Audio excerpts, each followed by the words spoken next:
আসসালামু আলাইকুম। একটি বেসিন কিভাবে সম্পূর্ণ সুন্দরভাবে লাগাতে হয় এই ভিডিওটা অবশ্যই দেখলে বুঝতে পারবেন, সম্পূর্ণ না দেখলে বুঝবেন না। চা দোকানদার একদিনে কি 30,000 টাকা কামাই করে? কত? 500-700 টাকা। তো 500-700 টাকার কারণে নাফরমান এক ওয়াক্ত নামাজ পড়ল না, বলে ইনসাফ? এটা ইনসাফ হইল? কেন আল্লাহকে ছেড়ে দিলেন? কেন আল্লাহকে ছেড়ে দিলেন? কেন আল্লাহকে ছেড়ে দিলেন? মা গাররাকা বিরাব্বিকাল কারীম। আল্লাহ বলেন, হে মানুষ, আমার মতো দয়ালু মেহেরবান, আমার মতো দয়ালু মাওলা আমার থেকে কে তোমারে সরিয়ে দিল, ধোঁকা দিল? মা গাররাক। আমাদের জিন্দেগি আখিরাত, আমাদের জিন্দেগি আখিরাত, আমাদের জীবন আখিরাত। আমাদেরকে আল্লাহ বানাইছেন আখিরাতের জন্য, আমাদেরকে বানিয়েছেনই আখিরাতের জন্য। দুনিয়া দিবে না আল্লাহ আমাদেরকে, পুরা দুনিয়া মিলবে না। আপনারা বলেন, যার 3 ফুট বিদেশ, তার অভাব মিটছে তো? কথা বলেন না কেন? তার আর আপাতত কোনো অভাব নাই তো? ওনার আর কোনো চাহিদা নাই তো? তাহলে মিটলো কই? মিটলো কই? যার 10টা গার্মেন্টস মেল ফ্যাক্টরির মালিক, তার আর কোনো অভাব নাই তো? আমি তো এরকম শত শত হাজার কোটি টাকার মালিক চিনি, যেগুলো আমার মুসল্লি। আমি তো ঢাকা জুমা পড়াই।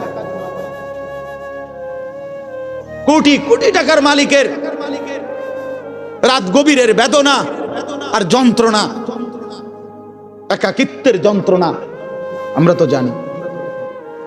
আমগো কাছে তো দোয়া চায়, বলে হাজার কোটি টাকার মালিকের কষ্টের কাহিনী শুনলে নিজের কাছেও মনে চায় যে বেটার লেগে কদ্দুর কান্দি। হ্যাঁ, স্বার্থপর এই দুনিয়া আল্লাহর নাফরমানি করে। প্রিয় বন্ধু, বাপ, যুবক তোমাকেও বলি, বয়স্ক বাবা আপনাদেরকেও বলি, দুনিয়া এই অসভ্যতা, নোংরামি আর হারাম, আল্লাহর নাফরমানি কাউকে সুখ দেয় না। কোন সুদখোর পৃথিবীতে সম্মানিত হয় না, কোন ঘুষখোর পৃথিবীতে সম্মানিত হয় না, কোন জুলুমবাজ পৃথিবীতে সম্মানিত হয় না, কোন মদখোর, নেশাখোর, গাঁজাখোর, ফুট্টাখোর, বাবাখোর, ডাইলখোর, ইয়াবাখোর, হারামখোর পৃথিবীতে দামি হয় না বেটা। কোন দুশ্চরিত্র বেপর্দা নারীকে পৃথিবীবাসী সম্মান করে না। বিল্ডিং তো করছে, কিন্তু মানুষে আইটা যাইতে আইতে আরে থু, সুদের টিয়া, দূর বাদ দে বেটা, বাটপারের হদ্দার, সিটারের বাপ। তো লাভ হইল কি বেটা? তোর টাকা তো খাইয়া পড়লো। তোর টাকার ইজ্জত কই বেটা? তোর টাকার সম্মান কই বেটা? লোকে তো বলে লম্পট, লোকে তো বলে চরিত্রহীন, লোকে তো বলে সিটার বাটফার।